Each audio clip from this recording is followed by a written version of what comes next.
We're back. We haven't done a show since like last week.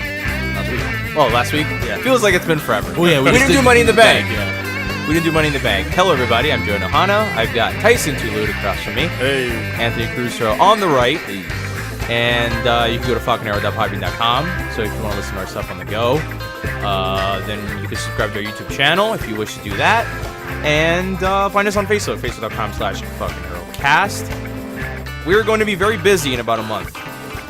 Yeah. Because we got the G1 climax coming up. Well, me and Anthony. Tyson's doesn't indulge in Japanese wrestling very much, but I might hop into a couple. Who knows? We'll see you for the finals. Just put it that way.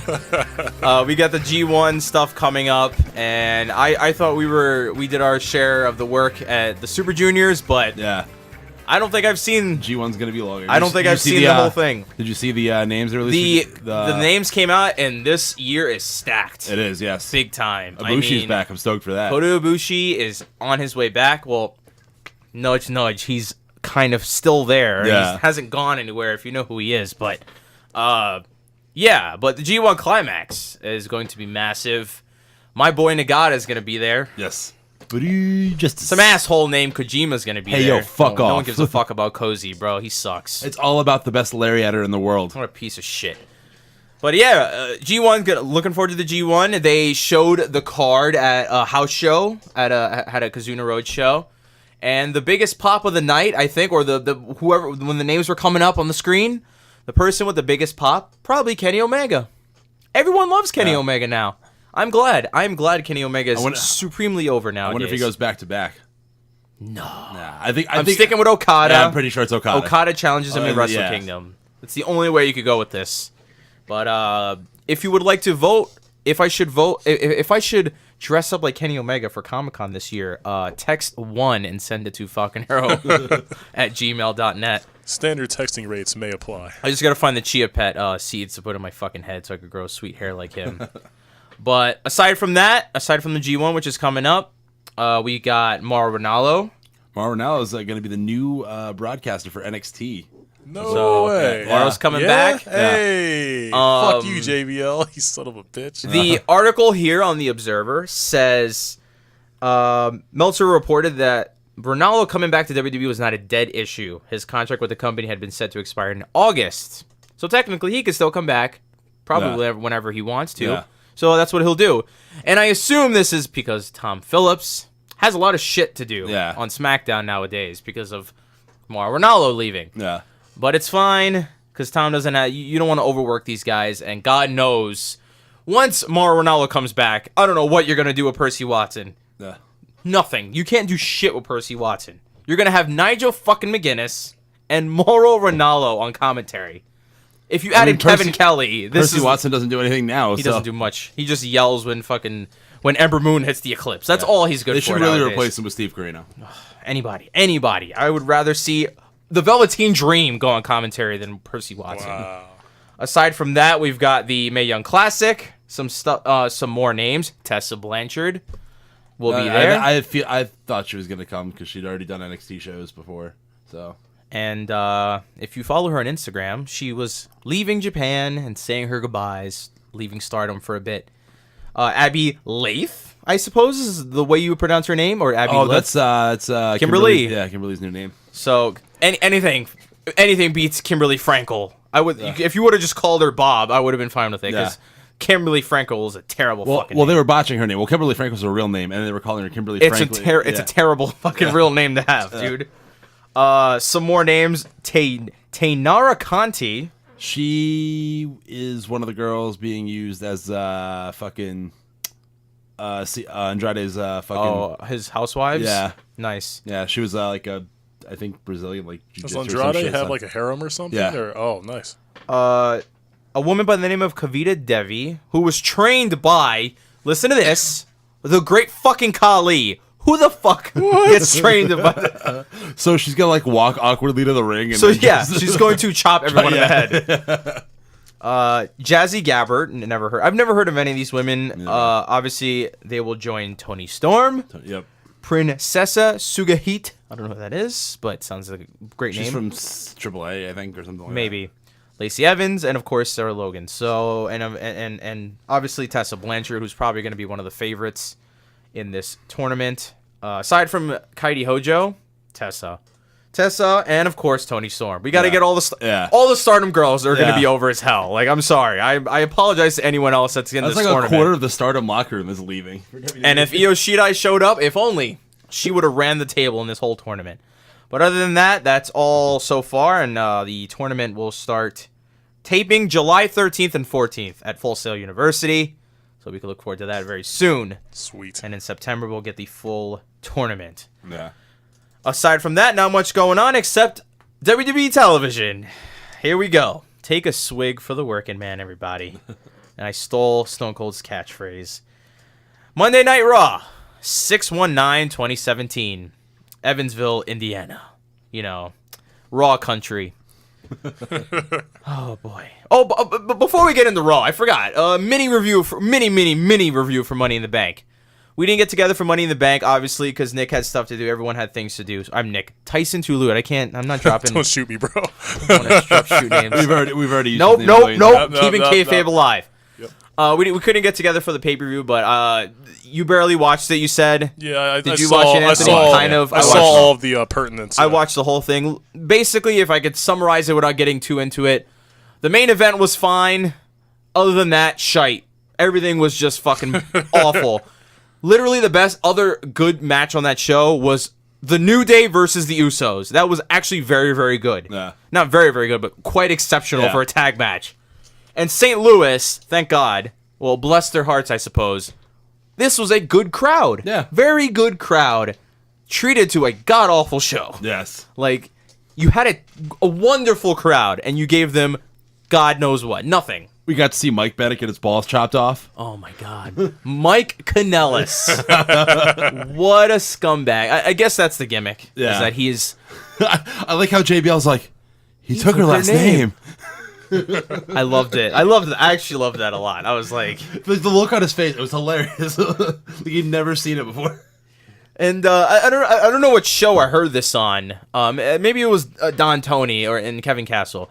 Or Don, yeah. Yeah, Don Tony. Yeah, right. I thought it was Don Castle. He's got two first names. Yeah, right. You like Don Tony?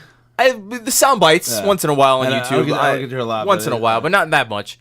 But I remember, I think it was that show, they mentioned something about, is this a millennial thing? Men taking women's... No, fucking dude. Not. No generation does this. Like, at all. Like, ever. It's not a generational thing. It's not at all. This isn't a millennial thing. No one's doing that shit, okay? I'd rather be married and have our separate last names than fucking take a woman's last name. No offense to women, but it's not how that shit works. Yeah, I'd rather hyphenate before doing that silly shit, you know? But, yeah, Mike Kanellis. So, he's clearly smitten by his wife. Yeah. If you follow them on Instagram, any social media, they're constantly together. So this is kind of perfect when you think about it. It's not entirely bad, but I mean, hey, it is what it is, and that was that. It wasn't nothing. It was kind of cringy, I thought. When people make out on camera, I get very cringed out. I don't know why. I just don't really take much to it. Because I get flashbacks of Vicky Guerrero and Edge making out on SmackDown Live every week, and it spoiled the future for me. So that's where that came from. But other than that, what do you gentlemen think of the pay-per-view overall? What did you think? Terrible show, but... were there any highlights, I suppose? Like say something good about Money in the Bank. How about that? The Money in the Bank match itself was pretty good. Are we ripping off Salamonster's yes, about Impact segment? So, brilliant segment, by the way. It's a great concept. Say something nice about Impact. There's nothing that's nice to say. Go on, Tyson. Yeah, the actual Money in the Bank match was pretty good, and the finish was unexpected. I thought for a minute that Nakamura was going to go over. I thought that Nakamura was the for sure winner, but I'm glad they went with Baron Corbin. Yeah, that's cool. And Corbin, I think he could do a lot with the case and all that. I mean, he's already a heel, and he's already an asshole. But you know that him being a heel, you know he's not going to cash in until Jinder loses the belt. Of course. Yeah. Can't have two heels going at it. He'll tease it a bunch. Jinder's probably going to be dropping it soon to Cena anyway, so. Yeah. But, okay. No, finish. But, Sammy put in work, and I feel like basically everybody put in work except Corbin, which was kind of weird. Like everyone got their shit in. Corbin cleaned up. Yeah, Sammy, took the briefcase and Sammy bounced. hit a half and half on the apron. That was pretty fucking cool. That blatant dickie that Kevin gave him, and he grabbed his face and looked into his soul, yeah, I did that shit, bro. That was there were a couple sweet moments in there.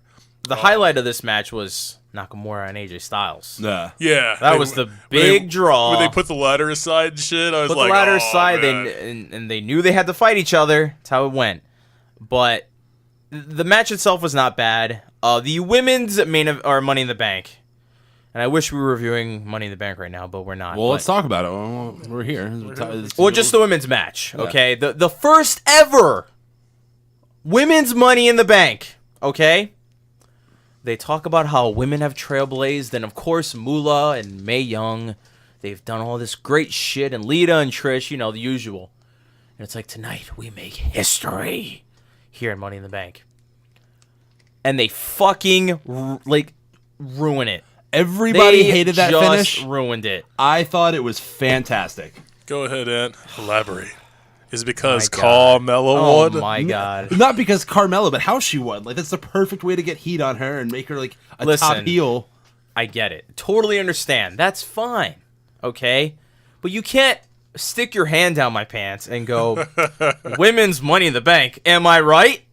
And then I'm treated to a fucking match where James Ellsworth climbed the ladder and retrieved the briefcase. Who the fuck is this guy? It was a total fuck finish. But here's the thing. Here's the thing that bothered me. It was the justification thereafter. It's well, there's no rule. There's no ruling. There isn't a rule.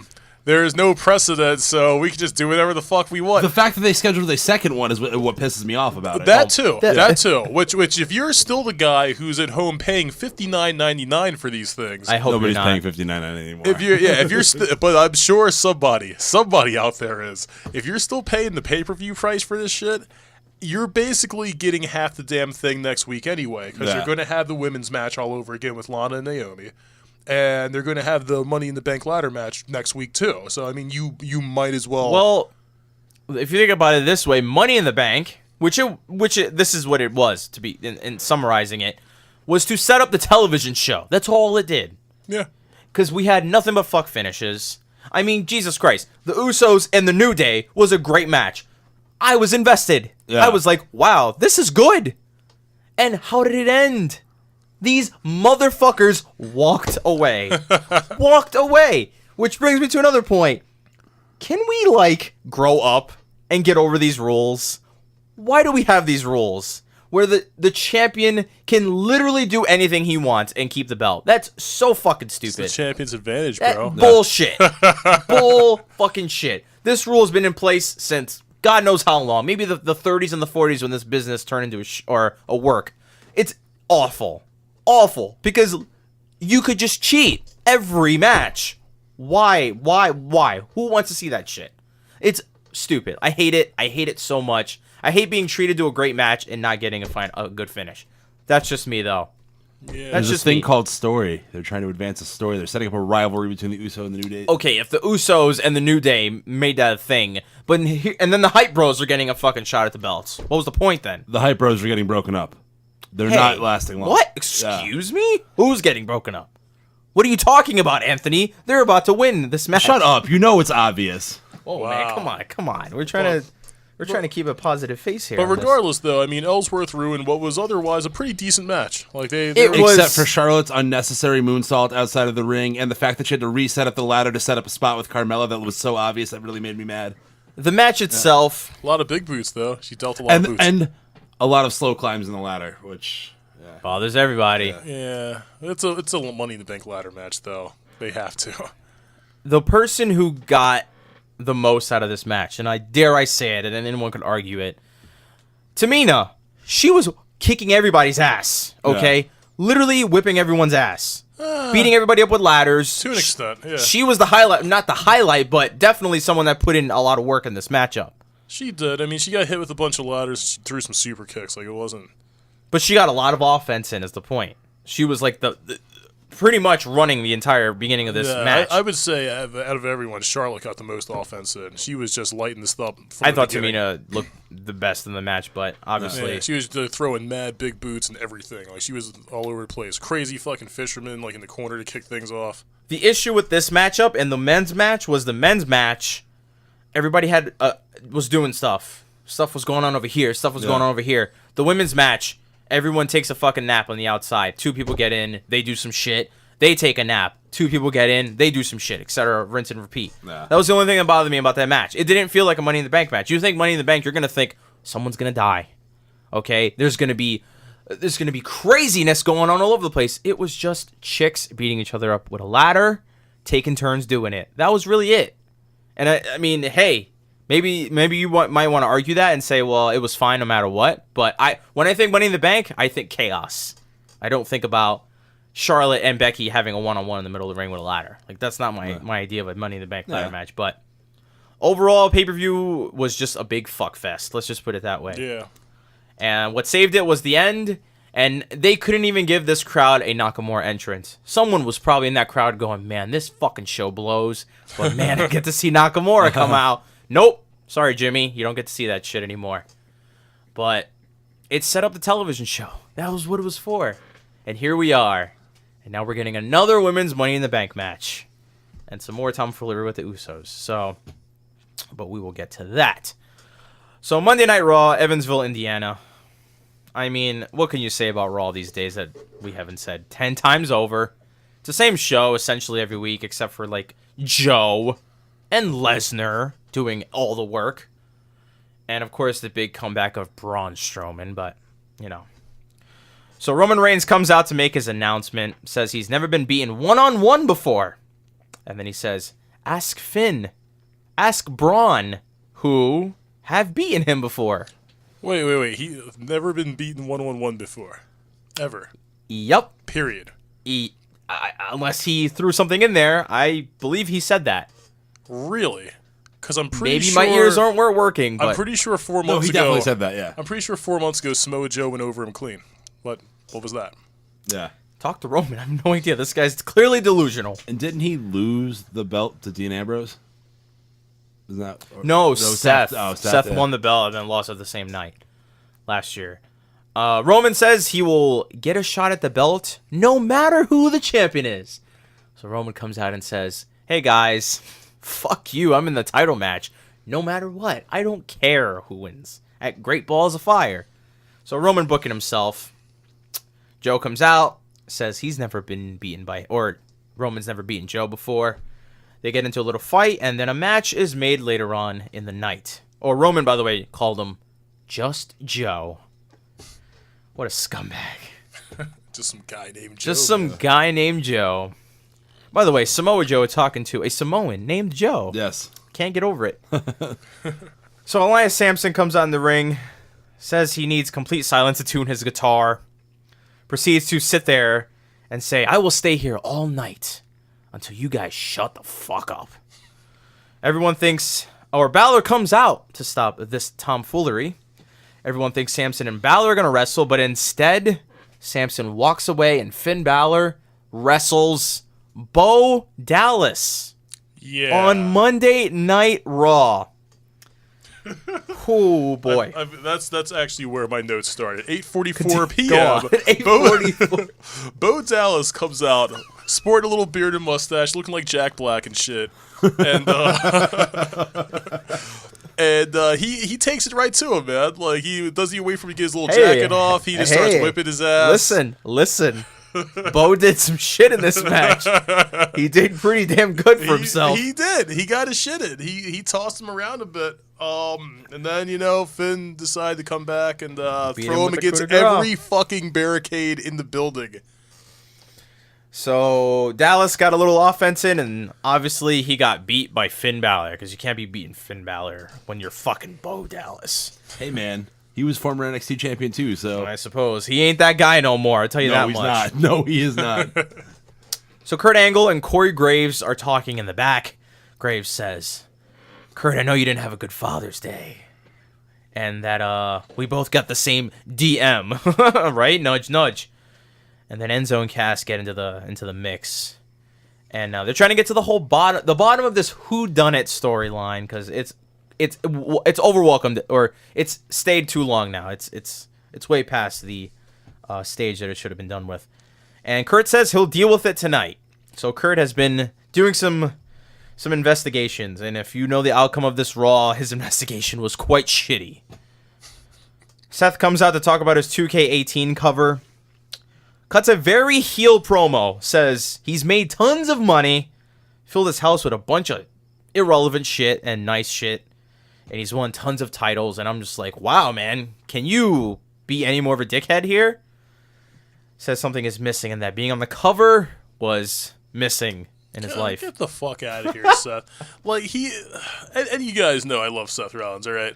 But he comes out and he's like, you know what, man? We did it, man. You know, like... We didn't do shit. We You didn't just do a berated me goddamn for being a thing. loser. Yeah, like, fuck you, man. You definitely defended that title across 9 pay-per-views with the help of fucking, like, J&J and Kane and shit. Like, get off my dick. And like, how did you guys feel about the commercial? You saw that? That commercial was amazing. You like that? I actually liked it a lot. I'm sorry. I don't know. It felt weird. I didn't really know, like... The whole time I'm wondering, who the fuck is this guy and why is he breaking all this legendary shit, you know? And You didn't see the commercial yet, right? No. Okay, so do you want to tell him, or you want me to tell him? I don't really care. You can go ahead and tell Okay, what he just said. Hold on, we got to get this out of the way because there's a very important thing that happened in this trailer. Okay. Okay, so there's some random nerdy ass fucking guard who's just clearly not giving a shit about the job. He's supposed to be in charge of taking care of artifacts from WWE history, like the Undertaker's garb. Yeah. Ric Flair's. Apparently, the Hall of Fame museum is guarded by one like fucking rent-a-cop. One security guard is guarding all this great, He's like expensive watching shit. cartoons and falling asleep. So some dude in a ski mask comes out. He burns Ric Flair's jacket. He burns Taker's garb. He starts smashing all the great artifacts from WWE history, like Triple H's stupid fucking WrestleMania 31 helmet. All of Jerry Lawler's crowns. All these great artifacts in history. Dusty's boots. All kinds of And stuff. I'm like, this is kind of entertaining. Like, I like seeing all this old shit get fucking thrown See around. the $1 Million Man belt get broken. All these replica belts being fucking flamed up. Just destroyed. Destroying everything you love. Somebody told Seth Rollins, we'll pay you to destroy all this wonderful shit. So we did it.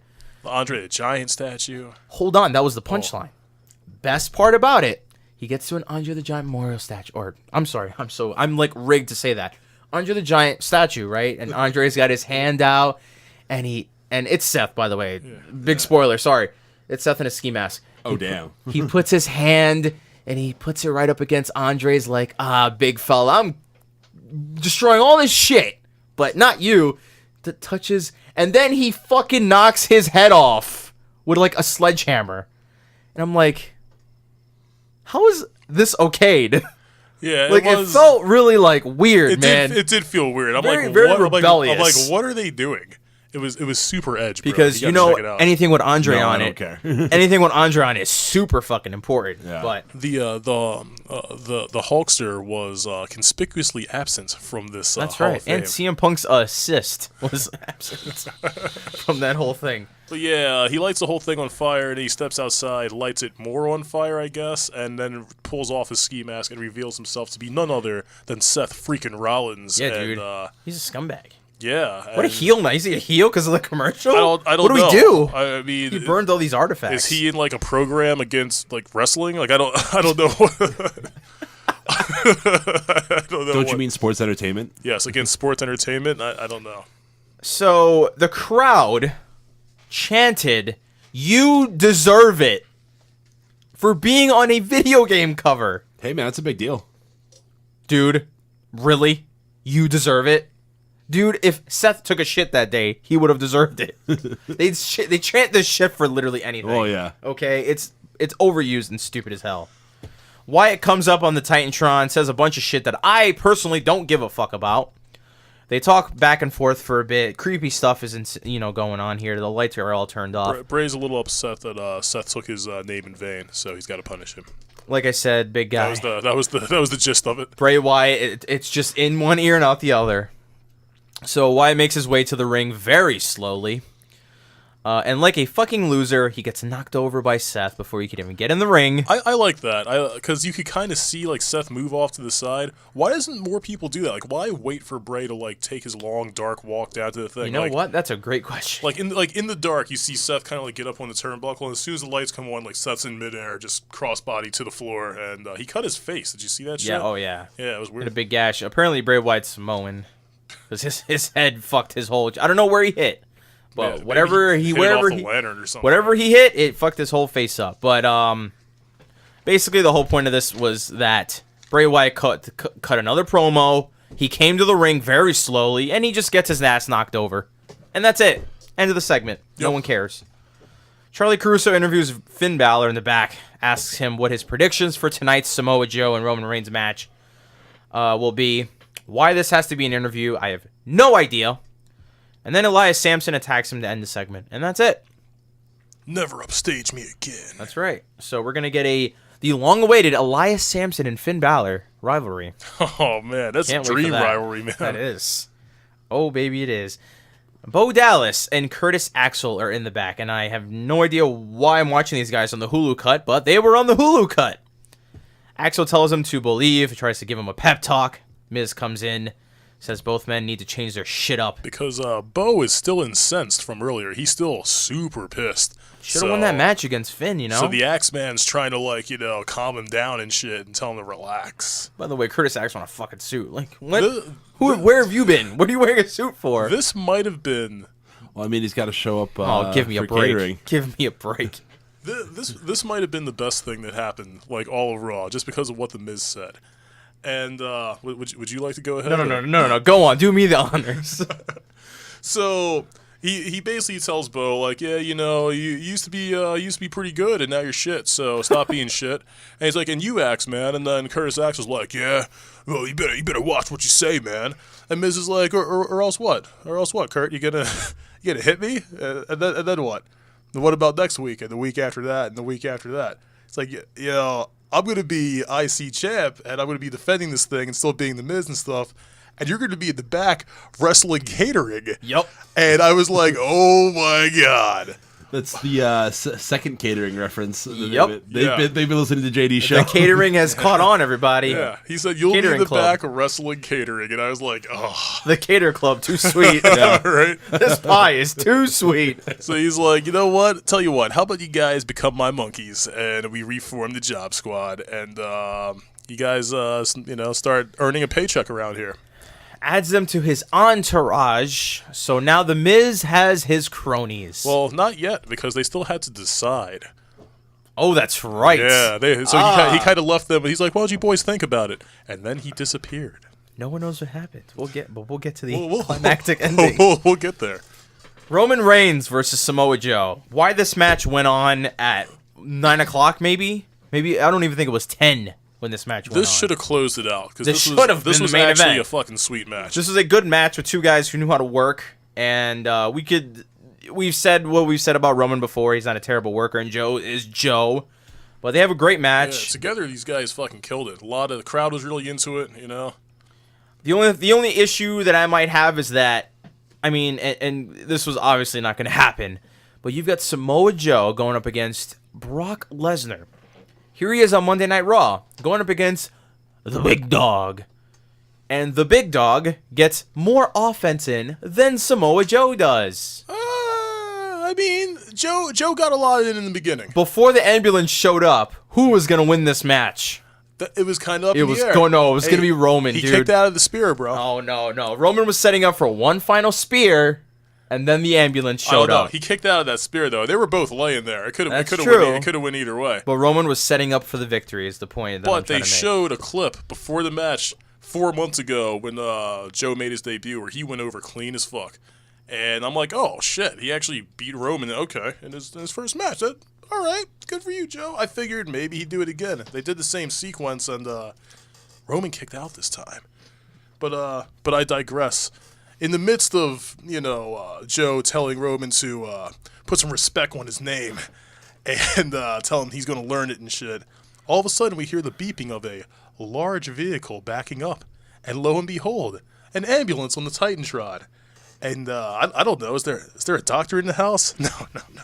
No. It's just our boy God Strowman, and he's back. And guess what? Would you like to? He's not finished with Roman Reigns. Now that was so. Here's my dumb. issue. Okay, here's my issue with that whole thing. It was great. It got a loud reaction. Everyone loved it because we all like Braun. Yeah. But who okayed I don't this care guy? about Braun at all. Who okayed this guy to drive an ambulance to the arena? Yes. And back it up himself. Yes. And then come out of the back himself. Why would he have have an ambulance to drive? Why would the cameras cut in the middle of a match to do that? He's interning to become an EMT. And why was there a cameraman back there, by the way? And why would he Nosy as open hell. the doors and fucking pose? Like, God damn it. if you want us to believe this is real, stop making it seem so produced. Fucking Kevin Dunn and your fucking 2 front teeth. But you know why, right? Is To it- set up is the it- ambulance match. Wait, is it bad to have 2 front teeth? Because I have 2 He has buck teeth. Yeah. Oh. But the point of it, because here's the thing. What a dick. Here's the thing, and this is very sad. Kevin Dunn is a piece of shit, so. I'm going to come at the guy's teeth. I'm not the first. Yeah. Yeah, trust him. Yeah. He's not the first. It's fucked. But my thing is with WWE is when you see anything out of the norm, when you see any weapon, a car, an ambulance, you're automatically like registered to go, that's going to play in part in something at some point. And of course it did, because now Braun wanted him in an ambulance match. Because if there's one thing I want to see in wrestling, it's a fucking ambulance match. Like, I hate gimmicky matches. Gimmick matches, all of them are awful. Stop doing them. Whoa, ladder matches aren't bad. Yeah, but that's a very big exception, Yeah. because it's a fucking ladder and there's a purpose. The for occasional ladder match and the occasional steel cage match are okay. But 98.9% of gimmick matches are fucking awful. Stop doing them. ambulance match entails that you must beat your opponent so bad, and then strap them to a gurney, and then push them all the way to a fucking ambulance at the end of the ramp. Why? Yeah. Why do we have to do someone else's job? Yeah.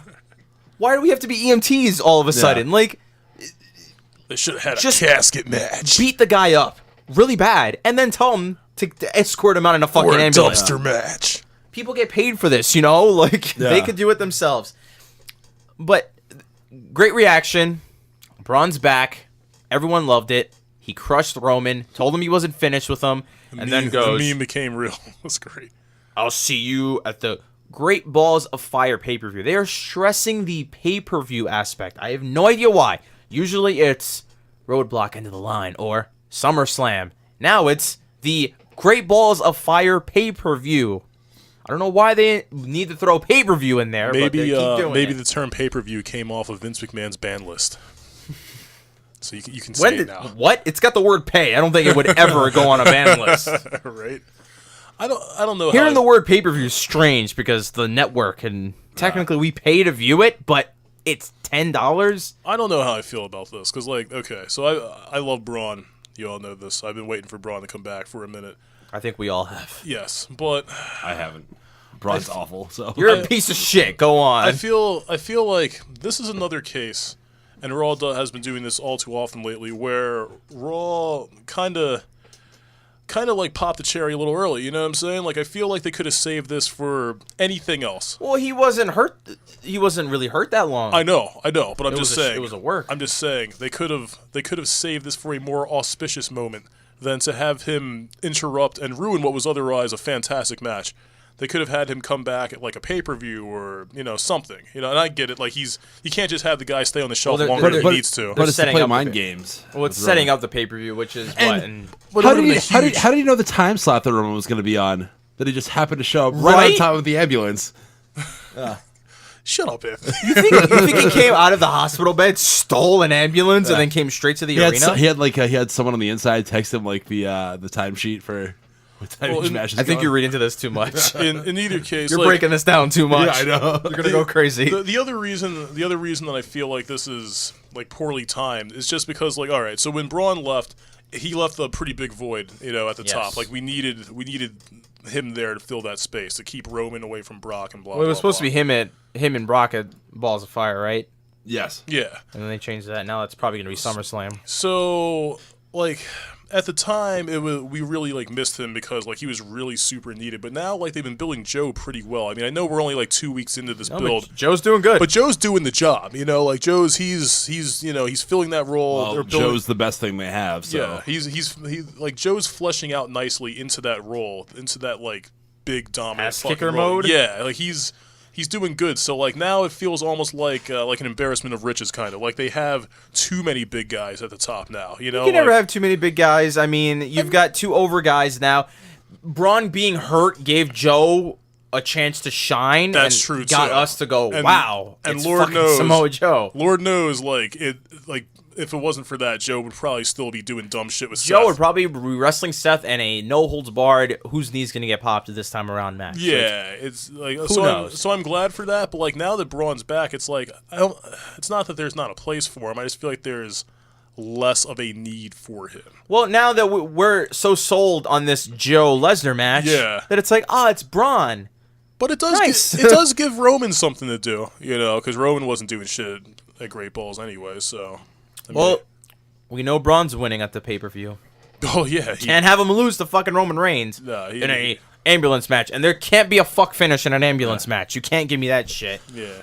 By the way, how does Roman just to get to come in and call his shot that he gets to face the winner at SummerSlam? That's a great question. Yeah. Well, how does he have that authority?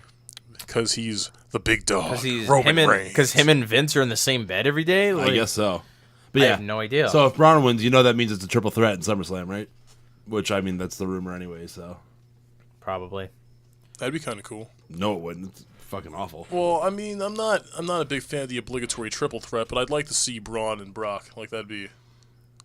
Here's the thing. I like Joe and Brock because, like, Braun's intimidating, and he's a large fellow, but Joe is just very intimidating. Yeah. And he comes across as very dangerous. Yeah, and like, that- Braun's dangerous by just naturally. Like, he's a tall Yeah. fella, and he could lift, like, 3 cars. But Joe is like, he doesn't lift very much, but he will kill you. Yeah. And he doesn't need to lift.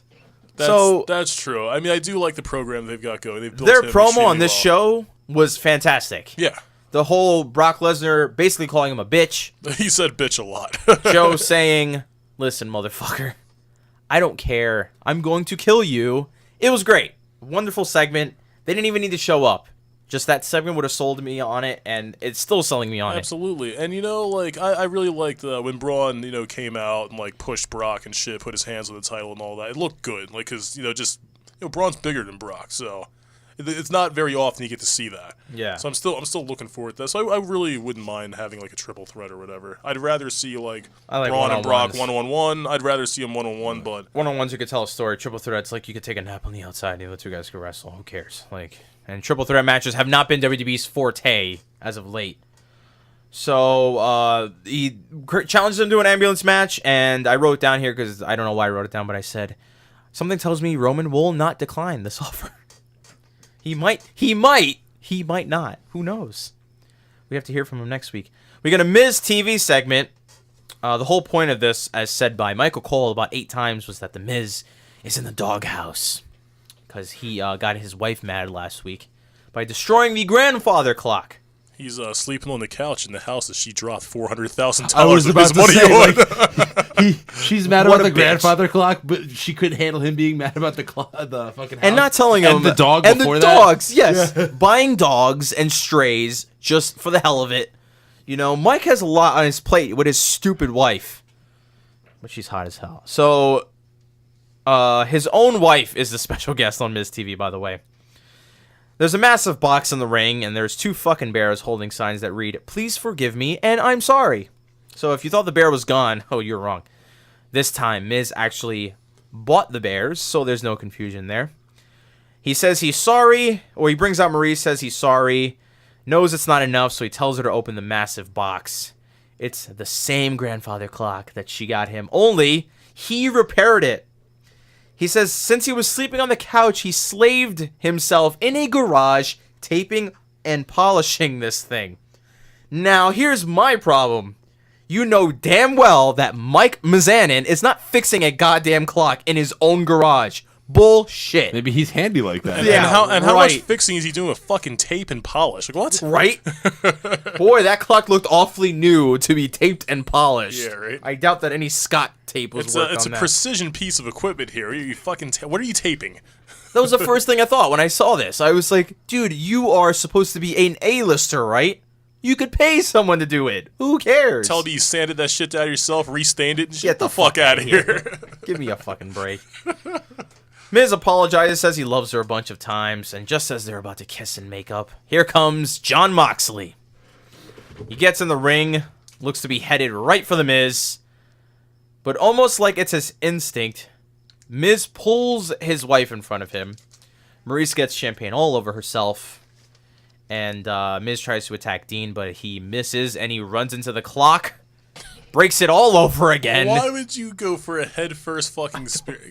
Even if he didn't get out of the way, you're still hitting the clock, my man. Like, why? So, let me get this straight. A trained athlete in WWE runs into a fucking grandfather clock, mistiming a spear or whatever he was trying to do. And on the other hand, you have Maurice. If you slow down, they slowed it down for you, by the way, when she spilled the whole champagne on her. She got moved ever so slightly in front of Mike. Not like, get over here. He didn't just grab her really hard. She got kind of nudged over, and the fucking champagne just like went like this. All of a sudden, it's a Wheezy video out of nowhere. She like threw it. I mean, obviously she threw it on herself, but this looks so awkward on so many different levels. And so Maurice gets champagne all over herself. She walks away pissed off. The Bears start beating up on Ambrose, not the Chicago Bears, the fucking stupid Bears in the ring. Turns out to be Bo Dallas and Curtis Axel. Looks like they made their decision. And boy, oh boy, what a way to make your debut. And the Entourage, I will quote it now, that's going to be their team name, Yup. by wearing bear suits. So now Curtis Axel and Bo Dallas are on Team Miz, and here we go, everybody. They've got McCall up from catering. Yep. And Bo was still going way too hard. Like, he was still, like, freaking out and screaming and shit. Like, Getting bro, a pay tone it raise. down. Tone it down. How's Titus O'Neil going to replace these guys? He I lost don't some know. valuable members. I don't know who's going to make the macaroni and cheese I next know. week. I know. It's just You can't him and, beat I Bo guess- Dallas's cheese. I guess Akira Tozawa, now that he's part of the Titus brand. God almighty. Oh, is he really now? He is. And you know what the crazy Oh, part is? Lord Titus have mercy. actually got him over. Like, Titus started doing that fucking scream thing that he does and actually got the crowd into it. I was pissed. I'm like, wow, Titus It's a very basic thing The to crowd's do. been doing it, at least when I see him. I've never seen You're it. telling me, okay, that behind my back, behind Hulu's back, Titus O'Neil is secretly becoming the Titus brand is getting over here? A little bit, yeah. What? Yup. What world do we live in? What dimension is this? I don't know, man. Oh, boy. All right. This show is awful. It's right. Well, you didn't sit through it. We did. I know. Oh, this man sits for 3 hours, so, you know. I just watch a review and then catch the highlights from the things I think that sound good. All right, so if you think we're done, Anthony, listen to this. Okay, so we have Go ahead. Nia Jax. Listen, and I'm going to say this entire promo, or this entire segment, and I just want you gentlemen to listen and picture it in your mind as best as you can. So we have Nia Jax versus Sasha Banks, okay? This made it to the Hulu cut, everybody. Before the match starts, Alexa shows up and goes on commentary because she's the champion and a heel. Michael Cole calls Nia Jax Alexa's friend, and Alexa corrects her and says, best friend. So the Instagram stuff's leaking over here. So are we going to get the list of Nia soon? I hope so. Wow. Emma comes out. She fucks around with Alexa Bliss because of last week where they had their little interaction, or what happened last week. They turned on Emma, whatever the fuck it was, or Emma walked away. I forgot what happened. So Alexa and Emma go to the ring. Nia pulls Alexa in front of her, offering her to Emma as a token of appreciate, or a what's it called? A parting gift? Peace offering. Peace offering, yeah. Peace offering. Just basically sacrificing her to Emma. Like, hey, take her, you know. Emma kicks Nia by mistake. Emma and Alexa stare each other down, then start double teaming Sasha. They were in cahoots the whole time. What? Yeah, my brother said the same thing. He's watching. He's like, wait, why would they? Yeah. Like, why would they They start went through randomly? They were playing this role too much. They both look at Way each too other much. and they both realize, oh wait, we're heels. Yeah. So Dana and Mickey come out to even the odds, whatever they were doing. There's a spot where Nia suplexes Sasha, then hits the ropes extremely awkwardly to drop a leg drop, and got no reaction. Sasha moves, Nia lands on her own ass, and no one cared. And like the crowd came to a sudden halt. It wasn't like Because they all realized that the show is awful and they wasted their money on going here. it wasn't like someone missing a spot and they went, oh, like, oh, that must have hurt. Whatever. She missed the spot, landed on her own ass, and the crowd's like, back to my phone. So then Bailey comes out to beat up on all the heels. She has a jacket that reads "Just Bailey" now. But not to not leave any scars, right? Just beat up on them, but not leave scars. Yeah. Oh, by the way, she didn't just come out, bros. She was running out full Baywatch style. Oh, that's right. She sprinted to the ring. Yeah, but she sprinted to the ring wearing a T-shirt and not a whole lot else under that. Oh yeah. Yeah, those bad They were, boys. They There was a lot of more bounce to the ounce going on sword. Nice. with that entrance. Yes. So I did notice that. Yeah, There's a lot going on there. That was the first time Pamela was unrestricted. Well, she's a big girl. But she has a jacket that reads "Just Bailey." I don't know why. Apparently, that's Just Bailey. Can you also purchase that for Just Bailey things? $149.99 on the dubshop.com? And like this her other is, jacket? This is perfect because when you heard the name Bailey, you went, Bailey. Sasha Banks, takeover. Gotta love that old Bailey. Now, she's Just Bailey. It's perfect. It works out just fine. The faces are all in the ring and the heels get disposed of, so we just witnessed an extremely confusing segment where all the girls looked very awful, trying to sell a fight. They couldn't even sell a fight to us. Instead of commenting on what just happened, the chaos that just happened in the ring, Michael Cole says, "Oh, by the way, everybody, our general manager Kurt Angle's going to reveal who's the one that's been attacking fucking Enzo and Cass." Really quickly. Just like that. Like, very, really in a rush. Had to get to commercial. Why did this segment have to happen? This was... Why does half the shit that happens on the show have But to hold happen? on. You know how on SmackDown the women had... God, the last episode of SmackDown was dedicated to the women. It was all about the women and the fucking Money in the Bank, right? They were the big storyline. On Raw, it's like... We have all this stuff written down. We have 18 segments for Roman Reigns. What about the women? Oh, fuck the women. A big fight in the middle of the ring. Who cares? They have an extra hour and they still have to like. Can't rush fucking stuff. even... You have to rush your women's segment. Like, why? This segment literally could Gotta have make time stayed... for the cruiserweights. This segment made it to the Hulu cut, okay? I would have rather have seen Akira Tozawa eat cheesecake than see this fucking segment. Like, anything else. Anything else. This segment didn't even need to be on the fucking actual show. The fucking live show. It was terrible. Oh my god, that segment was so ass. So, Kurt Angle, here we go. Here's the big ending of Raw. Kurt Angle comes out to reveal who's been attacking Enzo Amore. Angle calls them entertainers and wrestlers. I actually wrote that down. He fucked up. He did. The entertainers, the wrestlers. I'm sure someone in the back was like, God Yeah. damn it, Kurt. He had a lot of trouble for that. Fucking wrestlers. But at least doesn't have to wear a headset like the broadcaster, so it doesn't have to get like chewed out like on the air.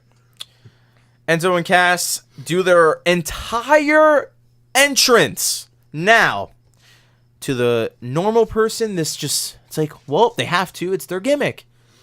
They're in the midst of a storyline where they're getting assaulted on a weekly basis. Cass was struck in the head last week. Enzo's being narcoleptic and being assaulted in the back. They come out to find out who's been attacking them and do their entire fucking entrance. How could you be care less about any of this then? Yeah. They're not in a rush to find out, clearly. WWE is branding over substance. Was I the only one that Every thought single this? time. No, yeah. Was I the only one that thought this? And This was stupid as hell. And you think that maybe they would have Enzo drop a hint during that, like maybe he would not be so thrilled about doing that. Yeah, exactly. Yeah. Or Cass. I say Enzo, I meant Cass. Yeah, both of them. But the point being here is let's pretend that Enzo got cheated on and Liv Morgan, let's just say Liv's on the show, like, got pregnant by Cass's child, right? And got pregnant with Cass's child or by his child? That would be really awkward. Yeah. So Cass gets no way Liv, Cass can have a kid Cass older than, gets like, 5. Liv Morgan pregnant, okay, behind Enzo's back. And then let's just say for effect and for the oohs and the ahs, that Cass kicked her in the stomach and lost the baby, right? This intense. Jesus Christ. So Liv is in the ring going, oh, I gotta talk to Enzo. He comes out and does the whole fucking entrance. How stupid will that be? Like, how dumb will that be? It's just like Shane O'Mac doing his fucking soft shoe and his way to break up a fucking bra. It's the same goddamn thing. Do you, like, if your wife's giving birth, do you walk in and do the whole Jordan pose and then go, oh, hey, my name is the guy that got you pregnant? No. Nobody does this, dude. No one's ever going to cut a promo at someone's funeral. Like, no one's going to do this shit, okay? You show up to hear the results of your fucking, let's see if you got cancer or not or something. Oh, my God. You break down the door and say, I'm not finished with you, Doc. You do your whole bit on your fucking waiting room. All right. That's terrible. So the Revival and the Big Show get called out because that's literally all the suspects that they have for this. They couldn't have brought in the suspect pool, by the way. They didn't even try. It was like, Big Show's large and has no life, and the Revival are assholes. There we go, everybody. So the Big Show can't believe that Kurt would accuse him of such actions. Show sounds very realistic, telling off Cass, calls Cass, says, I don't think you want to fuck with me, big fella, because I'll kick your ass, no problem. Revival proved their innocence, and Kurt says, oh, I'm sorry, Big Show says, what did Big Show say? I don't need to be working for your show anymore, Kurt, if that's what you think about me. And he leaves. So it's down to the Revival. It's time for them to prove their innocence. So they're in the ring, ready to explain the situation. And what does Kurt say? You know, their alibis check out.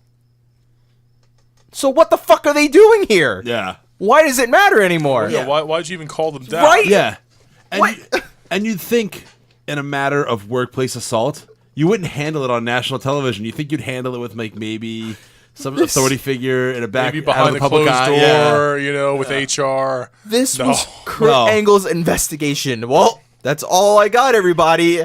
Everyone could go home now. Don't know who did it. Oh, my Lord.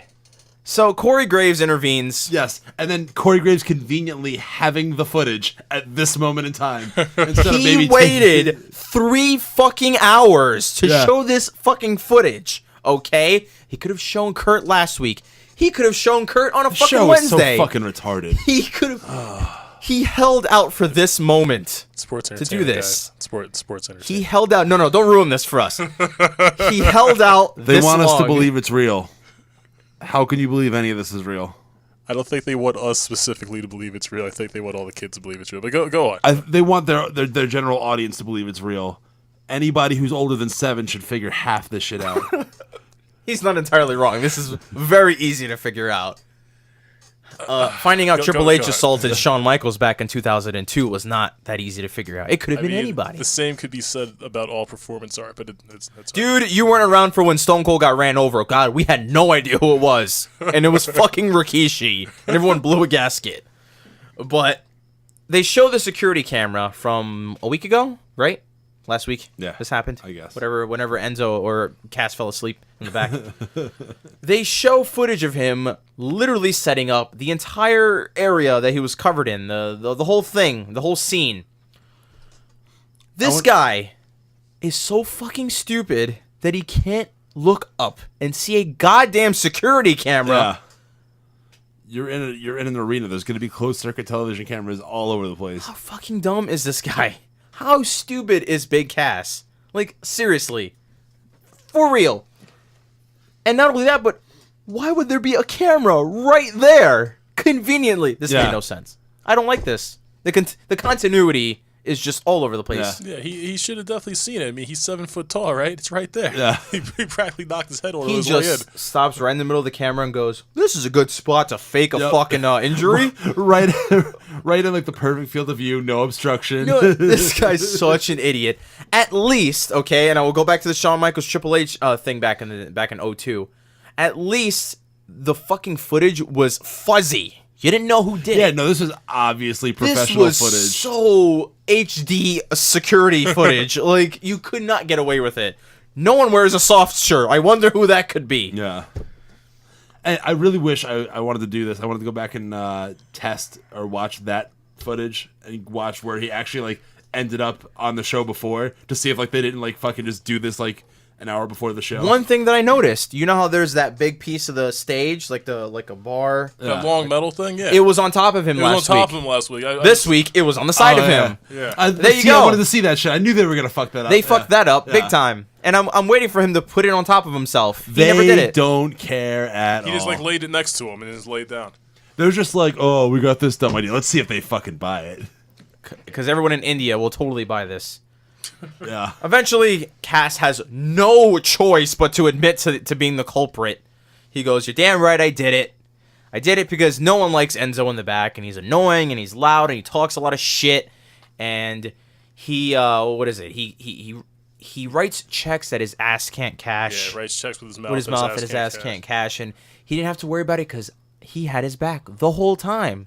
Now, he doesn't have his back anymore. So he kicks him in the face. Enzo's like crying, by the way. Like actually crying on television. Kicks him in the face and tells him that he could not teach that on while he's on the ground, and he walks away. And that's the end of it.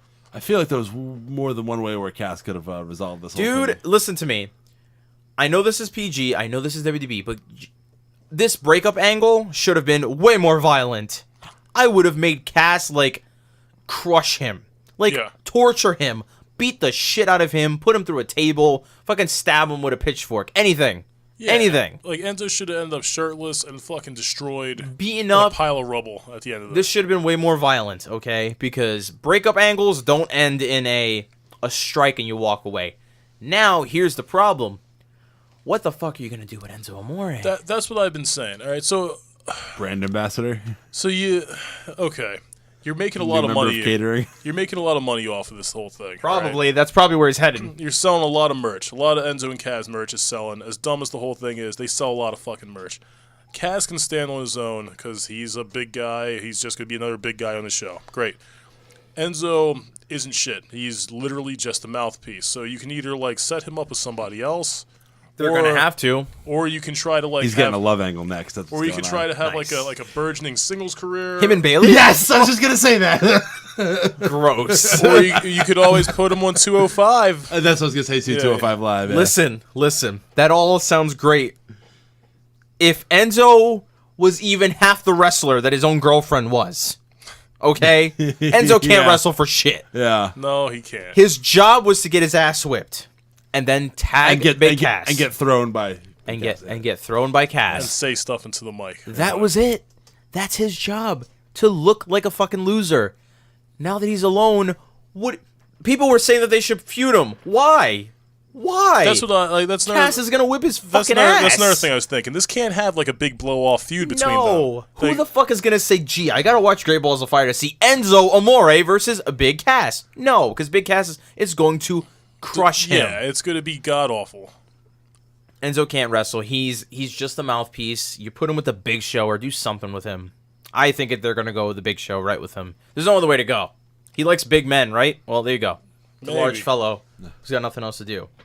Well, they could have done this a lot better, and we'll see what happens with Enzo, but I don't think much can happen with Enzo. I feel like, again, this is another thing that was poorly timed. That they could have saved like a bigger moment or built it better or something. This was like one of those big deal things that they could have saved for another moment. At first, it was fine, and then, like, Big Cass was just the biggest fucking idiot in the world. Did the shit in front of a security camera. This is just like Bailey winning the title for the first time, or like Kevin Jericho breaking poor timing. Up. Welcome to the land of poor timing. Yeah, this is just poor fucking timing. It's what it is. It's WWE. So we got SmackDown Live. Live from, where are they live from? I just scrolled way up from my SmackDown stuff. Dayton, Ohio. So June 20th, 2017. Show opens up with Charlotte, Tamina, Natty, and Becky waiting outside of Daniel Bryan's office. Ready and waiting to complain, like just fucking disgruntled employees. Bryan comes out, tells the ladies they will have to wait because Daniel has to go into his private office to watch this segment that Carmella, or this promo Carmella is about to cut. So I'm supposed to believe that these 4 women were there all fucking day waiting for Daniel Bryan. What? The hard camera thing with WWE ruins a lot of things for me. The whole you have to stare into the hard, or everyone's got to be angled towards the hard camera.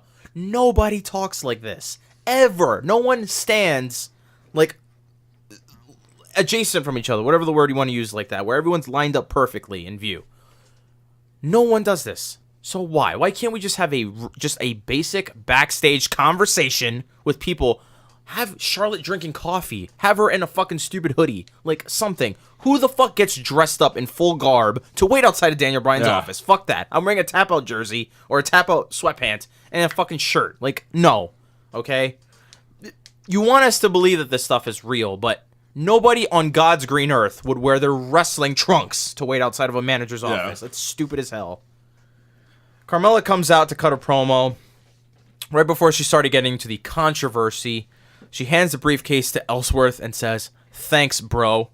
By the way, if a chick calls you bro, you're not getting laid at all. So whose balls got cut off like the most this weekend? I don't think Ellsworth had any balls to begin with. Mike Kanellis. Mike has bigger balls than Ellsworth here.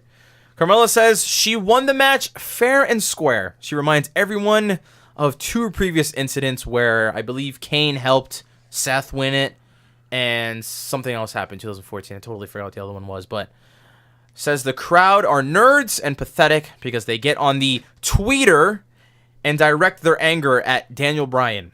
She says there are no rules, so it doesn't matter. Cuts an actually believable promo. Yeah. I thought this was great. Yeah. It actually wasn't bad. I liked the fact that she was just pissed. Yeah. She wasn't out there like chewing gum at a rapid pace and being super Italian. She was very real. She sounded very organic. And she dropped her accent. She dropped her fucking accent. No more. Long gone are the days of the, Long Island jet riding. No, she brought it back later, but she dropped the accent for that promo. The point being is that she sounded like a pissed off human being, which is what we all are, okay? So it sounds better. They walk away, and Carmella feels very confident nothing will change. Charlotte and Daniel Bryan are talking in the back. Charlotte says that there are no rules, that the no rules concept only applies to licensed competitors in the match.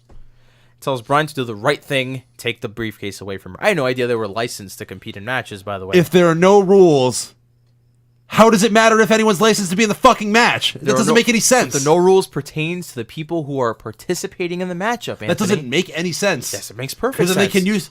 That if there's no rules, what's the rule saying that the licensed competitor can't use a non-licensed competitor to help them? Nobody would argue with this if Ellsworth had Carmella on his shoulders and guided her to the top to grab the briefcase. He climbed the ladder, retrieved the briefcase, and dropped it. This is also still a women's match, and that's kind of outside the scope. He is not a woman. He's not a woman.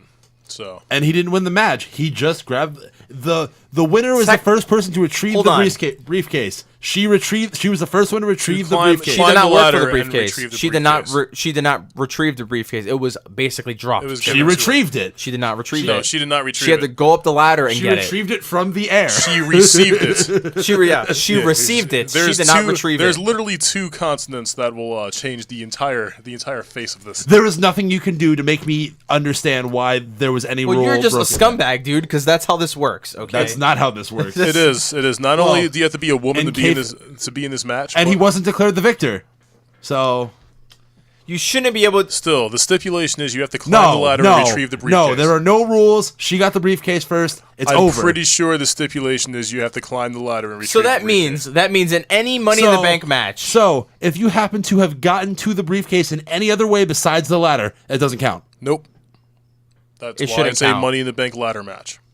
You have to climb the ladder. Where in the rule book does it say that? It says it every time they have a Money in the Bank ladder match or any ladder match. You have to climb the ladder and retrieve It doesn't say anything anywhere. Technically, they just tell it to you because that's what you would assume would happen. All right, Ed, you pull out your copy of the rule book and then you show me where it's at. You pull out your copy of the rule book and you show me. You can get on the top rope and leap to the briefcase. You are still retrieving it. You cannot have somebody else retrieve it, do all the work for you, then drop the briefcase to you. That doesn't make any sense.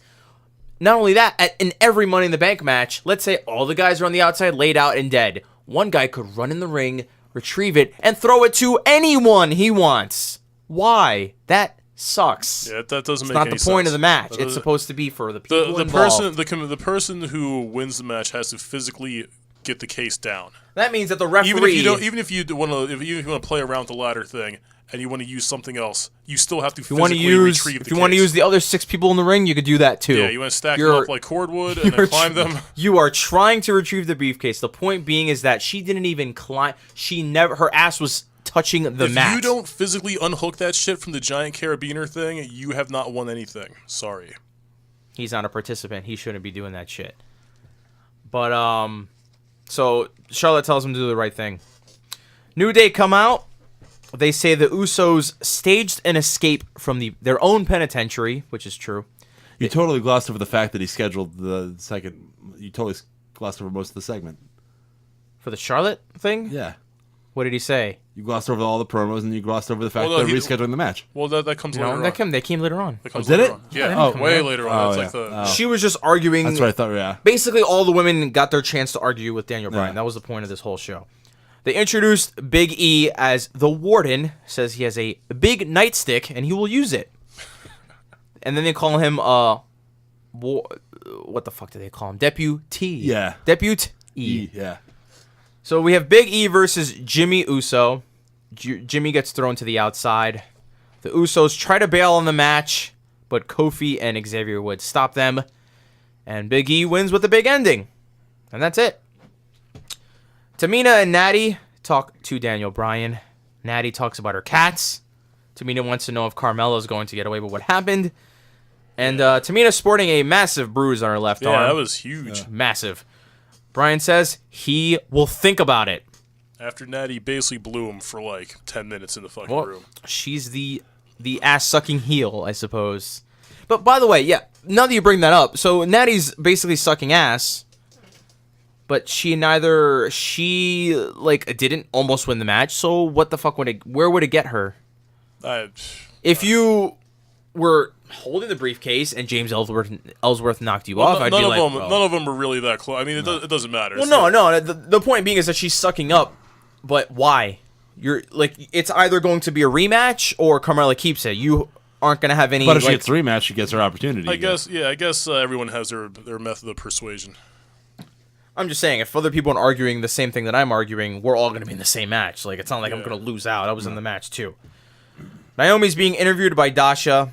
Naomi says she doesn't care what the outcome is because they will feel the glow no matter what. Lana interrupts, challenges Naomi to a rematch. Naomi calls Lana thirsty, says she was not very ravishing at Money in the Bank, tells her she will get another shot next week, and she will slap her back to Russia if she doesn't get out of her face. I liked this promo. I don't care. I like this promo a lot. Yeah. I like when Naomi is just being a fucking bitch. Yeah. Just being a pain in the ass and talking a lot of shit. So she's sounding very heelish, but here's the thing. I feel bad for Naomi because no matter how good she sounds, everyone still likes Lana. Yeah. Can't do much. Lana's hot. Yeah. Lana's hot, and we, for some reason, love Lana even though she can't wrestle worth a damn, but whatever. It wasn't too bad for being Lana. No. First match. Well, we didn't talk about the match in depth, but yeah, it wasn't terrible. It wasn't the worst thing ever. No, I mean, she she worked, did fine. It went on longer than I thought it would, and she worked more than I thought she would. So she did fine. It's her first match ever, so I mean, you can't really ask too much. Snap suplexes. She did all right for herself. Yeah, she did okay. So we got Dolph Ziggler versus Shinsuke Nakamura. Dolph comes out visibly selling his left shoulder as a result of Money in the Bank. By the way, during this whole show, everyone, like, Daniel was like, well, Charlotte, how's your neck? And Becky, how's your shoulder? You know, so apparently everyone has to be selling these injuries for Money in the Bank, which they should be, but I prefer, everyone having their arm in a sling or some shit like that. So the match itself, way better than their Backlash match. This was way better. It was slow at points, but it would eventually pick up when Nakamura went in the offense towards the end. And Nakamura won with a very ugly Kinshasa, like a thud. Yeah. Like, killed Dolph Ziggler in the That middle shit of was this fucking wild. ring. That kick to the back of his head was pretty dirty too. Like, there was a lot of good spots here. That Famouser was pretty sick. Like Way better match than that, they had. That in Backlash. zigzag looked really good. Like everything, like they hit a lot of really good looking spots. This was good stuff. I mean, when Dolph's on his on his shit, he could do very, very good, and Nakamura did well here yeah, too. Shinsuke was getting stiff as hell. It was getting crazy. So good job by both of these men. We got Daniel Bryan and Sami Zayn talking in the back. Sami Zayn sporting a fucking like a suit, a dress coat. Why? I have no idea. Bryan tells Sami he's in a match against Baron Corbin next week. Sami doesn't give a shit. Hey, who fucking cares? Baron Corbin? Come on, Daniel. I've beaten him twice. You moron. So he's fine with it. Becky intervenes. And Sami and Becky basically suck each other off, and they're like, I was pulling for you. Well, I was pulling for you, too. Yeah, what the hell was that? Is like Sami trying to beat or what? I think so, man. They're both redheads, so, it'll work out just fine. Right on. But this is all we saw of Sami Zayn. He showed up in a suit, and he fucking kicked rocks. And, Baron Corbin... By the way, I like how Sami was like, I was paying close attention to your match. Listen, dude, I doubt you were. Don't be that guy. Kevin Owens comes out. Says he was conspired against in the Money in the Bank ladder match. Says the other guys in the match tried to end his career. It was an injustice. Owens issues an open challenge to anyone from Dayton, Ohio for his United States Championship. AJ Styles comes out. Not from Dayton, Ohio, but whatever. AJ wants to beat Kevin for the belt. Owens refuses. Says it's for a local resident. Not you, AJ. Come on. A great time to debut Cassius Ohno. I was just about to say that. That's true. Yeah. You are not from Dayton, and you are one of the best wrestlers in the world. No, not a chance. Then out comes Chad Gable, okay? And the reason why I say that is because we haven't seen American Alpha since, 2016. Seriously. And I've seen these guys since, Survivor Series. What the fuck? I had no idea they were even on this show. And here comes Chad Gable... And Jason Jordan doesn't even go down to the ring. He's like, you got this, right, big fella? I'm going to go back to the fucking sauna, wherever the hell I've been for the last 6 months. So Chad Gable goes to the ring. They cut a little promo. Kevin says, you're not from Dayton, Ohio. I know that for a fact. Gable says, well, I recently moved here. And says he moved to Dayton this morning. Not going to lie, I laughed at this. I was like, He gave a very smarky, funny, reaction. And he's like, well, this morning. Obviously, Kevin calls his bluff. And then he says the address of their current location. I looked up this address as he said it, and I was like, you motherfucker, Wright University, you piece of shit. So, yeah, he did not, in fact, move to Dayton, Ohio, but, it was just for cheap pops. So you had Chad Gable versus Kevin Owens. Gable did fine. He looked pretty good in the match. It was fine. It was an okay match, nothing crazy. And Chad Gable got his shit in.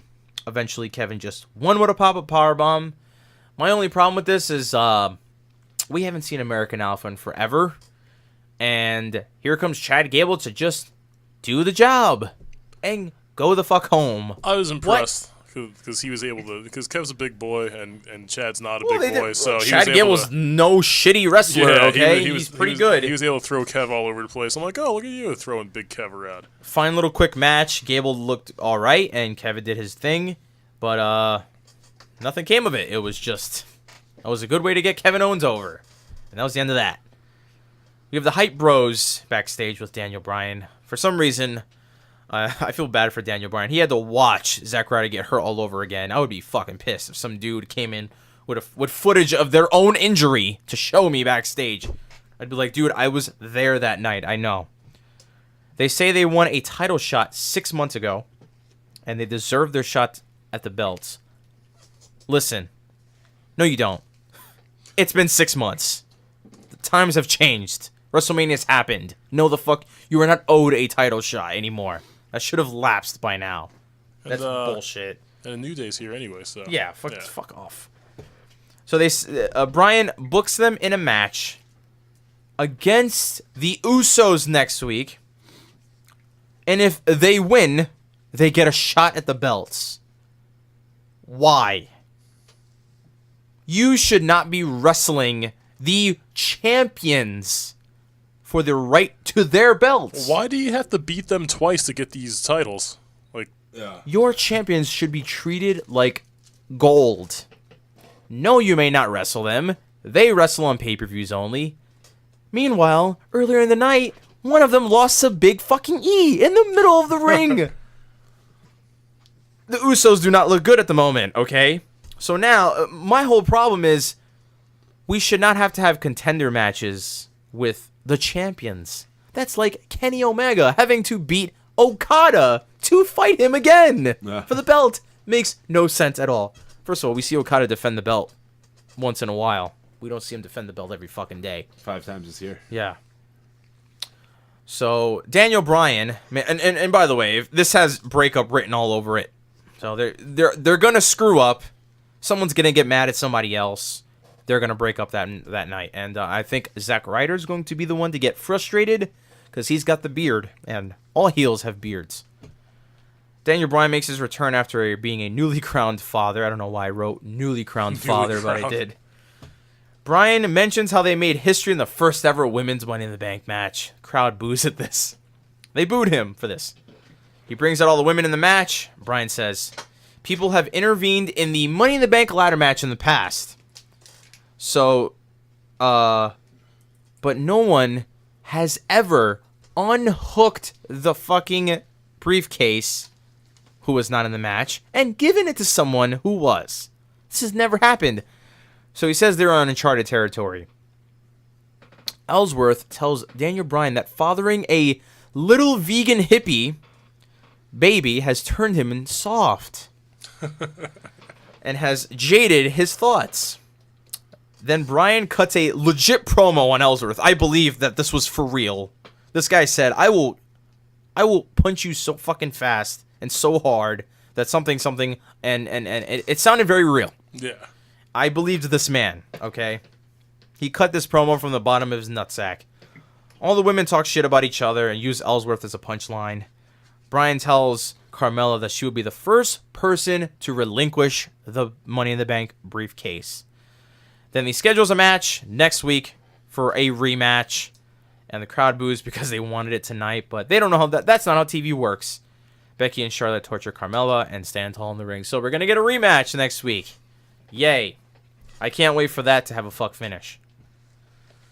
And I hope Ellsworth climbs the ladder again and takes it again. I hope he doesn't, because I'm going to stop watching SmackDown at that point. I'm not watching SmackDown anymore if that happens. Okay. But here's the thing. Who could get it then? Does Carmella get it again by herself? I would be okay with it if Carmella got it again, but if she actually won it herself this time, if she actually went over clean. I was not entirely opposed to Carmella having the Money in the Bank at all. She's the only one that it really makes sense with, because okay, so Charlotte and Becky can stand on their own as contenders, because there's not a lot of chicks in this division anyway. So they can have programs by themselves. Tamina doesn't have enough clout. It could be Tamina just wants some dark horse shit, because she's probably the least likely candidate. But Carmella's got more heat than she does. It's Carmella's got heat. Yeah. Tamina just has nothing. It's just, it's Tamina. I wonder if this was the original idea, or if they changed the whole plans because of all the backlash from the finish of the match. I think this is a great way to really build heat on Carmella, and that's why I think this really should have stood. It wasn't the fact that this happened. This could have happened literally on any other Money in the Bank. But you can't sell to me that this is the first ever women's Money in the Bank and shove it down my throat and then give me a finish like that. Yeah, you don't want to put an asterisk You on can't that. do that. If this is... It's a great way to build heat. Agreed. For your television show, not for a historic fucking match on a pay-per-view. Bullshit. If this was WrestleMania, we'd be even more mad. Because why? You're supposed to be setting up your pay-per-views. This is ass backwards. The pay-per-view's setting up the fucking television show. Well, that's what I'm saying. I don't think that was the original plan. I think that this was a response to the backlash. That's I see what you're saying. Yeah, but even if this second match wasn't the original plan and all that, still, what he's saying is they should have never done that from the jump. That should have never been the planned finish. Was for Ellsworth to do what he did. I get it. It's for television purposes, but it does build good heat. We're gonna get another historic ladder match. So basically, what now? The You first only- you match only doesn't get- count? You only get one chance to make history. Yeah. So. Yeah. Well, they're basically selling it to us like, oh, hey guys, that match never happened. Here comes another one. You can't get an annulment on that match. That's not how it works. But this is WWE. They could do whatever they want. They'll cut that shit out, no problem. The main event of SmackDown Live was Luke Harper versus Jinder Mahal. If you would have told me this is going to be the main event of SmackDown Live, How does Luke Harper get a match with the champion? no idea where it came from. I don't mind. Luke Harper's phenomenal. Yeah. Luke Harper is sweet. Literally out of nowhere. There's like, just hey, no- Luke, got anything to do? Nope. Yeah, there's no rhyme or reason to any of that. He was just the guy they sent out there because they're just really building to the Randy Orton coming. That's it. So Harper looked great during the match. Mahal got no offense in because that's kind of his gimmick. Once he started getting... Except for those really poor knees to the back. That he... Mahal? Yeah. Well, Mahal's not a heavyweight wrestler, per se. He's just a dude with a lot of heat and some good lackeys. He had the softest knees to Luke Harper's back. How dare you criticize this man for his soft knees? He's also got kind of a sweet theme. I can dig it. You know what? I didn't want to say this, but I'm going to now that you brought that up. I went to YouTube, found the video or the audio, the official like music only thing. I wrote in the comments, "This is low key fire," and I meant it. Word. It I is am- actually pretty decent. Literally doing this in my room every time his theme comes up. It goes fucking hard in the paint. Okay, I don't know what this guy's saying, but he means Yeah. it. By the way, I He said like something about Punjab. Yeah, there you go. I like how he came out. Job. I like how he was extra ethnic this time when he came out. He had the full, like he was in a sandstorm. He had like the mask and shit, you know, like the little tail end. Like I guess that's the function of it, right? Well, his entrance got way longer. He tapped So- his head and he bowed and tapped his head down to the title and stuff. They know what they're doing. They know exactly what He's they're doing. got the LED thing that works its way towards when he walks, it follows him. Yeah. They got this all down packed for this guy. The only thing I can say about Mahal right now, and I'm glad JBL brought it up during this matchup, was that JBL mentioned the cabinet from 2005, I believe. No, 2004, SmackDown Live. Or not SmackDown Live at the time, but SmackDown. JBL was Jinder Mahal right now. He had lackeys. He sucked, but he won all the time because of the help. And JBL said, you know what? That's what I did. And it worked. I was the longest reigning SmackDown champion ever. This could work. He's not wrong, everybody. Jinder Mahal's just a gimmick. He's not the best wrestler on the planet, but he'll piss you off. And his buddies will do some stuff on the outside too. So That's what's important. that's what's important. So at the end of this, what am I reading here? Oh, I forgot about this. Once he started getting something rolling, Mahal on Harper towards the end, Baron Corbin comes out. Okay, teases cashing in the Money in the Bank. Eventually, he walked around the ring, laughed at Mahal, and went back. Why? I hope this isn't going to be a thing, like where the Money in the Bank holders just come They're out. just gonna come tease out it. and like tease Carmella us. did the same thing. Which didn't make any sense in that match. When Lana was not knocked out, she was actually taking it to Naomi at that point. No. Wouldn't you want Lana to win and then win it off of her? with your On the cash in? contrary, you're supposed to cash in when everyone's dead. Yeah. Lana was confused. Like, Yeah. what are you doing? Yeah. I could stop you right now. It Yeah. wouldn't bother me. But Corbin just came out and was like, Money in the Bank. And then he walked backstage. Why? What was the point of this? We didn't see Corbin all night, and this is what he did. This was his whole shtick this month. By the way, he's this finally night. got out an official shirt since his NXT shirt. So. I'm glad. So it was probably meant to be a distraction, but instead Mahal won with the Colossus, so he beat Luke Harper despite the distraction. Orton comes out, gives Mahal a Thez fucking press in the middle of the ring, gives him a DDT. Which is the weirdest looking thing. Well, He comes out like surprise. If you pause when Randy hits it upon like right away, Yeah. it looks like Jinder's like carrying him, Yeah. like somewhere where they could And make when he out hit it eventually. when he hit it in their match at Money in the Bank, he hit it the same way. It looks weird. Because he's like, they look like they're dancing. Like they look like it's a Yeah. it's a thing. It looks awful. Like when Austin did it, he like Yeah. put his whole body into it and really shoved the guy down. Orton's like basically like shoving his tits in your Yeah. face and then like just He like keeps the straddles him. pose. It's like his back is arched and shit. Yeah. It's very awkward Yeah. looking. It does not look good at all. This show is like almost as bad as Raw. This show sucks too. He gives him a DDT on the floor, tries to set up an RKO, but the Singh brothers interfere. Orton disposes of them while Mahal's on the outside in the crowd, holding his championship and holding it for dear life. I forgot to mention earlier in the night here on SmackDown, Randy talked about RKOing everyone in India or some shit like that. He had a little segment with Tom Phillips where he sat down, had a sit-down interview, talked about his dad. But yeah, he mentioned RKOing everyone in India. All 1 point something billion of them? That's a lot of RKOs. Yeah. I don't think he has that time. He's just mad because he lost in front of his daddy on Father's Day.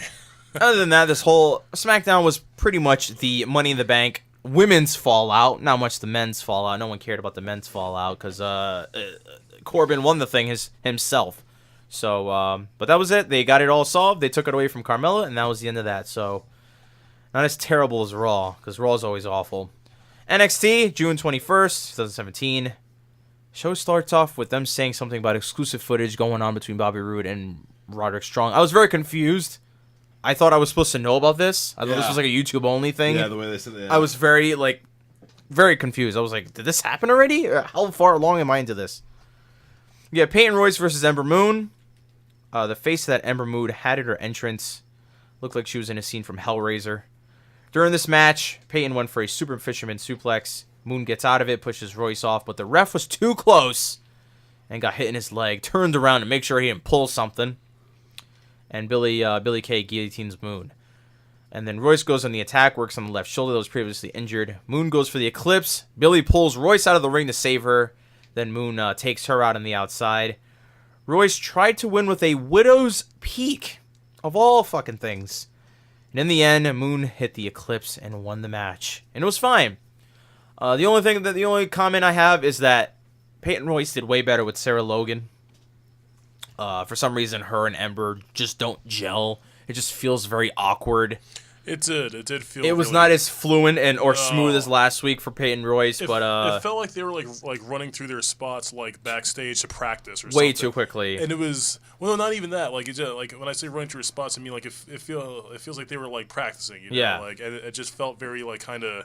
Like they were doing it like a staged, like a step too slow. Yeah, that they were just like, all right, well here. Wait a second. Are you saying this is fake? Fake news? No. Whoa! Don't you dare do that. But it's pretty obvious that the differences between both these women, because Ember's Ember Moon, and Peyton Royce is fucking Peyton Royce. We see the Ely brothers versus Eric Young and Alexander Wolf. I keep forgetting these guys are a thing. The twins. So they come out with some new gear and apparently a new personality. Not too much, but something. They've just been two tall black guys up until this point. Now they're two tall black guys with gear. So they look... By the way, these gentlemen are massive, okay? They are 520 pounds between the two of them. Giant gentlemen.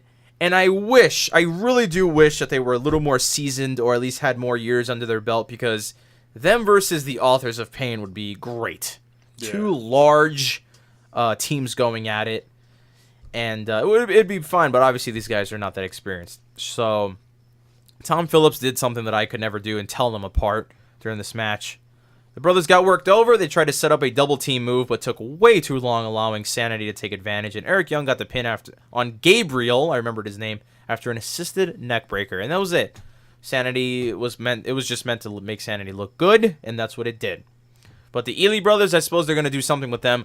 The only thing is, the overly, and I don't want to say this to be, super ignorant or racist or nothing, but the overly black entrance music, has to go.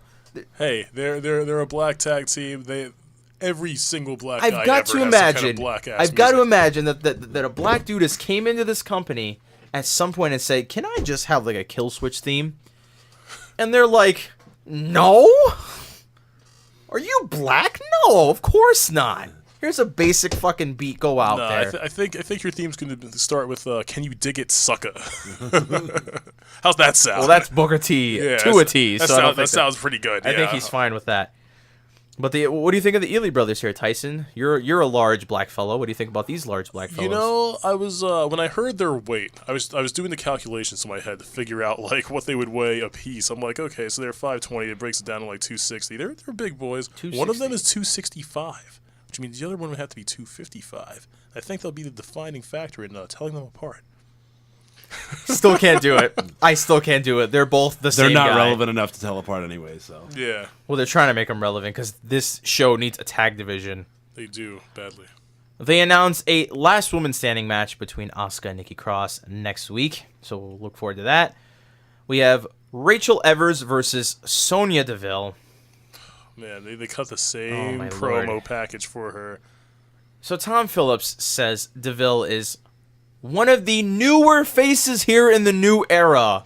Has this not. guy been here? Right. Does he work for NXT ever?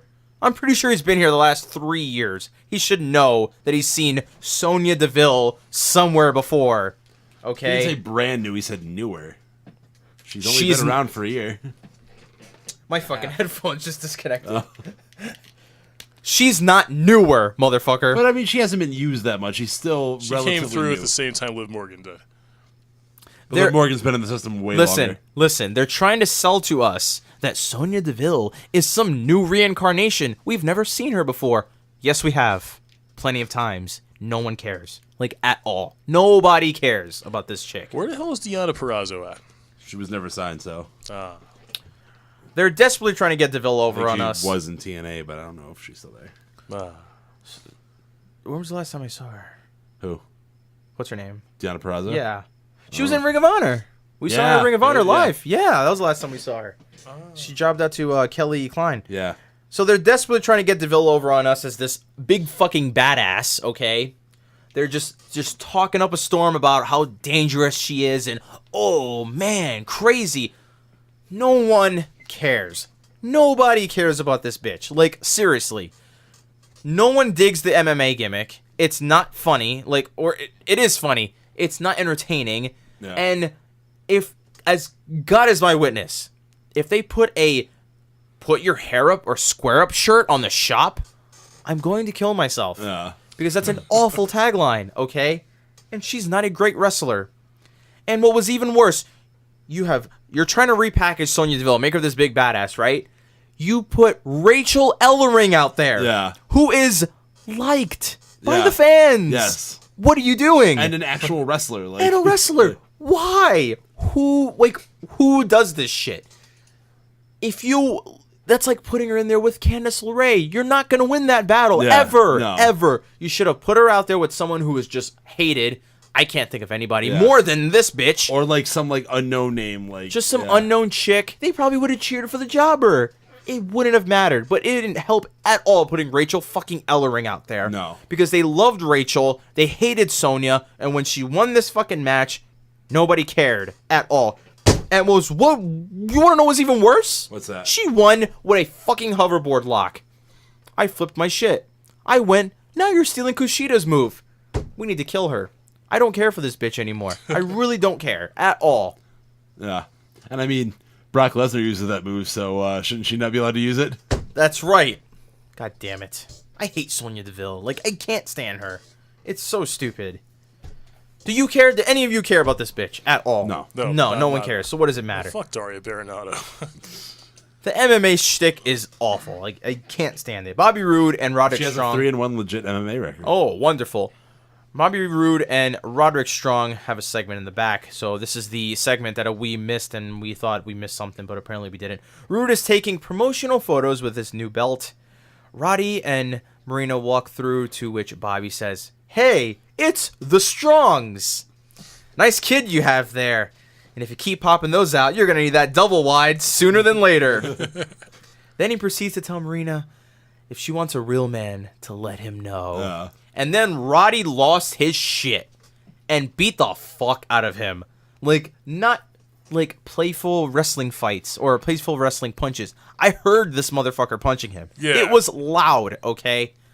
Roddy had a very real reaction to this, and that was the one thing that I liked about this most than anything else. That shit did feel shoot as fuck. I was You like, can well, talk shit about a double wide. You can even talk shit about Troy, his son.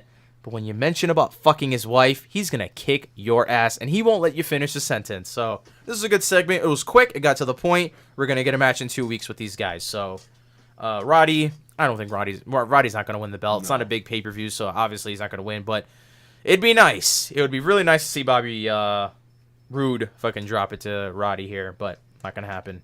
Who's in line for the title next? Who could possibly beat Bobby Roode at this point? There's no one. No one on the scope. Cassius Ohno? Cassius Ohno, who just lost to Aleister Black. But he gave Aleister Black his biggest challenge. That's true, but I mean, if Bobby gets called up, because he's not going to be around very long, I don't think he will. If he gets called up, you know, it's got to be Roddy next. Roddy's the next, you know, he's the vet. You got to put it on him. And he's got a son, okay? Fuck.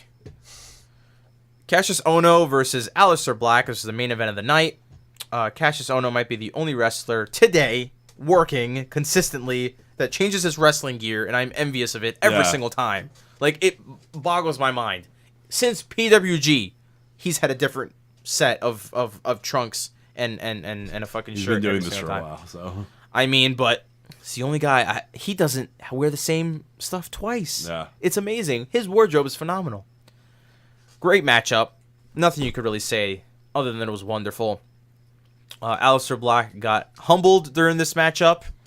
Cassius Ohno really took him to the limit. I'm really surprised they did that with Aleister Black. I thought they were going to keep. Oh, you can't feed Cassius Ohno to Aleister Black. That's Well, not yeah, they they didn't have to give them a match together. I didn't think that they were going to have Aleister Black stop squash. They put on a great match here. I thought it was wonderful. Oh, it was fantastic. Aleister actually looked human, yeah. Looked human. They humbled his ass, like I said. And the best part of it all, the one thing that really surprised me from this awful crowd and fucking Full Sail, is when they were wrestling in the beginning, they were quiet. They were watching the match like a Japanese crowd. Almost like they were respectful. Yeah. What a fucking revelation from this awful crowd. Technical wrestling, and the crowd was quiet for. Wonderful match. Great logic. Great work overall. And when Cassius got a little too confident towards the end, Aleister kicked him in the fucking face, and that was the end of that. So Aleister goes over on Cassius Ohno, but he had to fight for it.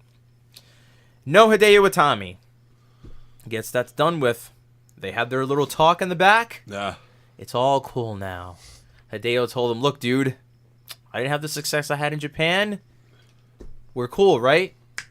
Yeah, we're cool. Something's going to happen again. Yeah, No. I'm sure something will. He should have came out during this match and cost him the match. That's what I was thinking. But I mean, then we would have complained about a fuck finish during a good match. So, I mean, you know, it's a double-edged sword. But yeah. NXT was, it was all right. Last match really saved it. Other than that, we got to see Ember Moon come back. We got to see the Ely brothers with some new gear. And that was it. So, thoughts on NXT, gentlemen? It was okay. It was okay.